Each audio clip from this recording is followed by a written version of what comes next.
پہلے پاکستان میں ایک ویب سائٹ ہے، ایک ادارہ ہے جس کو فیکٹ فوکس آپ سارے جانتے ہوں گے۔ احمد نورانی بڑے فیمس جرنلسٹ ہیں، وہ کلیم کرتے ہیں کہ یہ ان کا ہے، اور فروغ ڈوگر نامی ایک اور جرنلسٹ ہیں، وہ کہتے ہیں کہ یہ ادارہ میرا ہے۔ بٹ بہرحال فیکٹ فوکس پہ ایک رپورٹ پبلش کی جاتی ہے، اور ساتھ ہی ساتھ پنجاب کرائم برانچ سے بھی، جو اسپیشل برانچ ہے، وہاں سے بھی ایک رپورٹ پبلش کی جاتی ہے۔ ان دونوں رپورٹس میں یہ کہا جاتا ہے کہ پاکستان میں تقریباً 400 ممبرز کا ایک گینگ ہے، ایک گروپ ہے،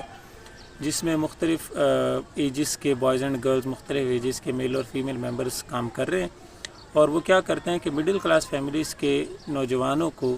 اپنے ساتھ ورغلا کیا کسی بھی طرح کر کے، آپ کو پتہ ہی ہے، وہ واٹس ایپ گروپس میں ایڈ کرتے ہیں، پھر ان گروپس میں یا ان کے پرسنل کانٹیکٹ نمبر پر وہ بیہودہ قسم کا مواد شیئر کرتے ہیں، اور اس مواد کو جب آپ، ظاہر سی بات ہے، اب آپ کے نمبر پہ کوئی چیز بھیجے گا تو آپ اس کو کہیں گے بھائی یہ کیا چیز بھیج رہے ہو مجھے، یا آپ کسی گروپ میں ہیں وہاں پر کوئی ایسی چیز